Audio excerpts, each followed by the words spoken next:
This is the easiest and most affordable way to get your 2014 to 2018 four-wheel drive Silverado or Sierra 1500 feeling factory fresh.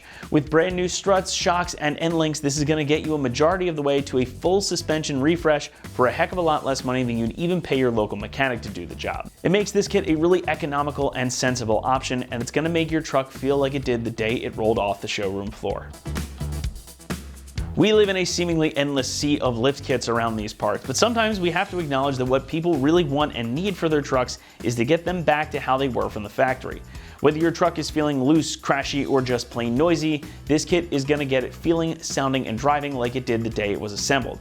Now, all this stuff is basically OEM equivalents, so it's about as similar as you can get to GM original parts without having to pay that GM price tag. The front struts come pre-assembled just as you see them here, so they will swap right in place of your originals. Same is true for the rear shocks and the front sway bar end links, so your ride quality and the handling will be reset back to its factory original specs. Now, this is not a performance-oriented upgrade in any way, it's really just the easy button to getting your truck driving like new. So when you hit a rough road or turn into a corner, it's going to respond reliably and exactly the way you want it to. Construction is also similar to OEM with cold wound steel springs, aluminum shock bodies, and new rubber bushings, plus all the new mounting hardware that you need. And everything is finished off in this black electrostatic coating for additional protection against rust and corrosion. Everything here is also made in an ISO 9002 certified facility, which means that all the components have been tested for impact, fatigue, and wear to ensure that they meet strict quality control standards, and again, they're going to perform just like your factory original equipment. Pricing comes in at about $375, and that makes this pretty much the most affordable kit of its kind on the market. That price alone makes this worth grabbing, as you'd spend probably just that much getting the shocks from GM directly. And this kit comes with the shocks, the springs, the end links, and everything is ready to bolt in, so it makes that installation all that much easier for you. Speaking of, we'll give installation a 2 out of 3 on our difficulty meter, and you should expect the job to take you around 4 hours to complete. Maybe a little bit more if you've never done this sort of thing previously. This is again a totally bolt-on kit that doesn't require you to make any modifications to your truck, and heck, you don't even need a spring compressor since the front struts come fully assembled. Makes this about as easy of a job as it can be, and we're going to walk you through that entire installation process right now, so for that, let's head on out to the shop.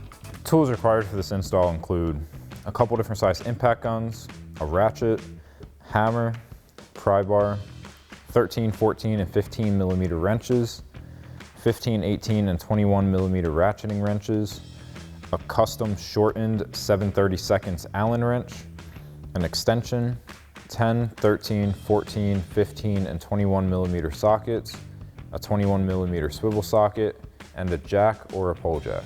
What's up, guys? Today we're installing a strut, shock, and end link kit on our Silverado. First, we're going to watch a quick uninstall video showing you how to remove your strut and end link on the front, and then I'll meet you back here for the front install and for the rear.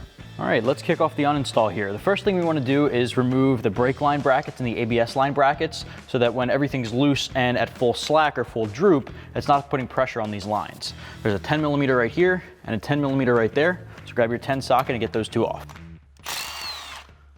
Now what I like to do, just so we don't lose the bolt, is just thread it on a couple of threads right back in the hole while the bracket's loose. That way we know where it is. Same thing back here. Take that bracket off. I'm just gonna lightly thread it back in, just like that. All right, next up, we're gonna loosen up the top nut for our sway bar end link. In order to do that, however, just because there's not a whole lot of room to work with, I'm gonna put a 15 millimeter wrench on the nut on top and use my 15 deep socket on the bolt going through the bottom, and that'll loosen it up. And just like that.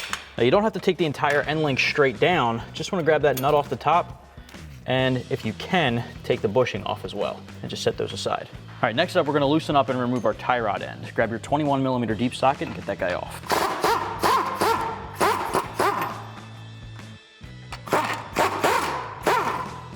All right, now something to keep in mind here is that if you take this off, then this whole thing's gonna start moving. What I'm actually gonna do now that it's loose is just put the tie rod end back in and just put this in a couple of threads. We're gonna want this to be pretty stable for the rest of the uninstall, at least up until the point of the upper control arm coming off, so let's just keep that there for now.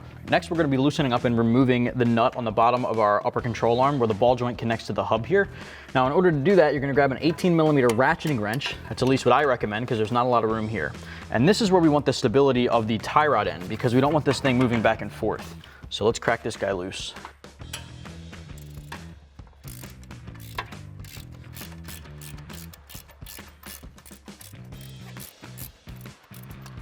All right, now once this is loose, what we're gonna do is take the nut completely off and then thread it back in a couple of threads. All right, so it's on a couple of threads there. Now we can grab a hammer and start tapping on the side to dislodge the ball joint. There it is. So now that we have everything loose, let's take our tie rod end completely off. I'm just gonna put this nut back on so we don't lose it. Now we can swivel this guy out. We're gonna push down and remove the nut here. Okay, once this nut is off, I'm gonna set that guy aside. This upper control arm is gonna pop out, so you just wanna be there to support it.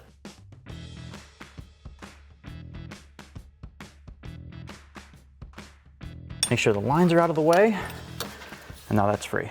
Now we wanna remove the two bottom strut bolts, they're 17mm. Keep in mind, once these two guys come out, the entire lower control arm is gonna drop down, so just watch your head.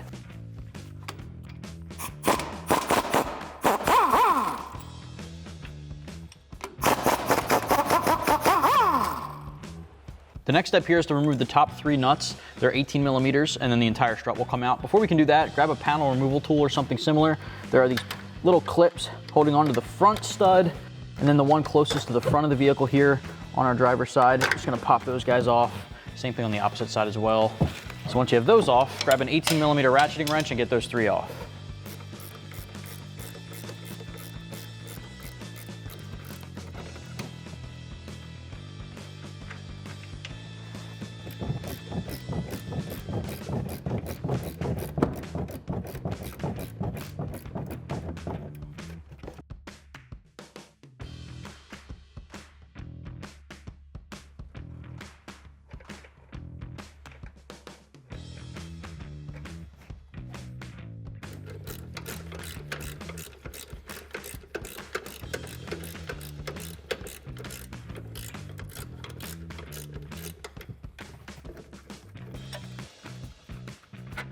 Okay, once you have all three off, the strut will drop down and you can take it off.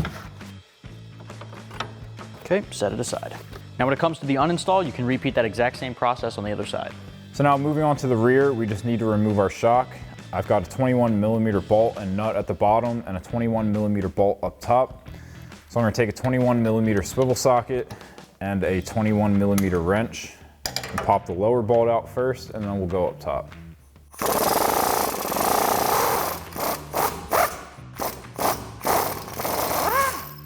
So now we'll go up top. I'm taking a extension with 21mm swivel socket, pop that upper bolt out.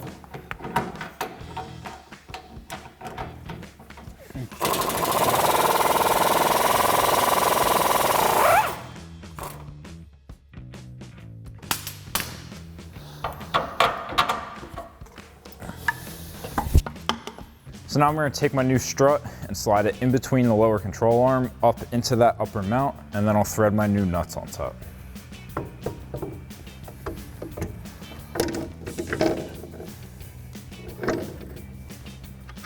So I'm just going to get these started, a couple threads, and we're going to get our bolts in our lower strut mount before we tighten everything down.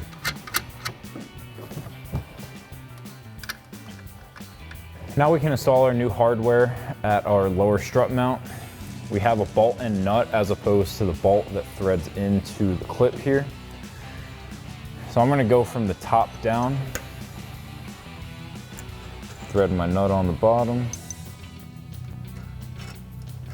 and then I'm going to take a 15mm socket and 13mm wrench to tighten these down.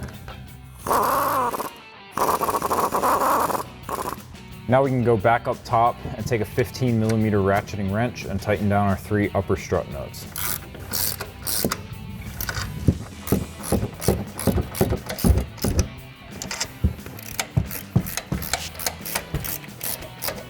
Next we can reconnect our upper control arm to our knuckle. I'm gonna get a pry bar on one of these coils. And then I'll take my nut and thread it onto that stud. Now next we're gonna take an 18mm ratcheting wrench to tighten that down. Now if the stud starts spinning, you are gonna need an Allen wrench here. Now I have a 7/32 inch Allen wrench that I cut half of the shorter side off of. Once you tighten down this stud, it's gonna pull it down closer to the axle, and once it's fully tight, you're not gonna be able to get this back out. I'm gonna get my ratcheting wrench on there. Stud's already spinning. So now I'm gonna get my Allen wrench into the stud.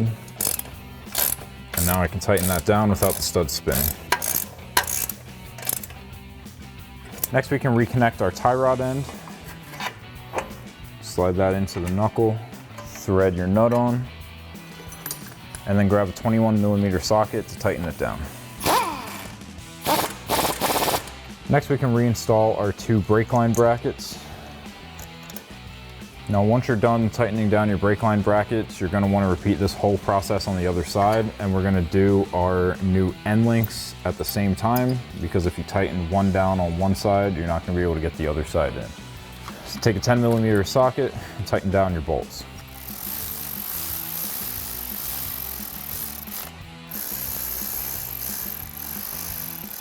And now you can go ahead and catch up on the other side. So now we can install our new end link. So you're gonna take your bolt with this washer and bushing, slide that on, and then do another bushing and washer, followed by the sleeve, and then another bushing and washer. Slide your bolt through the top. And then you've got one more. Then you can thread on your nut. Then take a 13mm socket and wrench, tighten down your end link, and repeat the same process on the other side.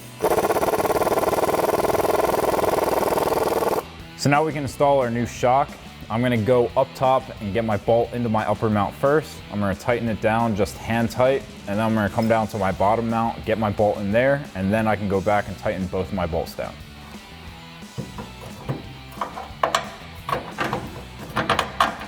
So now I'm gonna get my shock into my lower mount here. Now I've got a pole jack under the axle. We're gonna have to raise this up a little bit to line up our hole. Once you have it lined up, you can slide it through. And now with bushings, you want to tighten them down with a load on the suspension. So I'm going to raise up my pole jack to put a load on there. And then I'll take my 21mm socket and wrench, tighten down this bolt, and then I'll go up top and tighten down our top bolt. Now go up top with your 21mm socket and extension. Tighten down this top bolt, and then repeat the same process on the other side.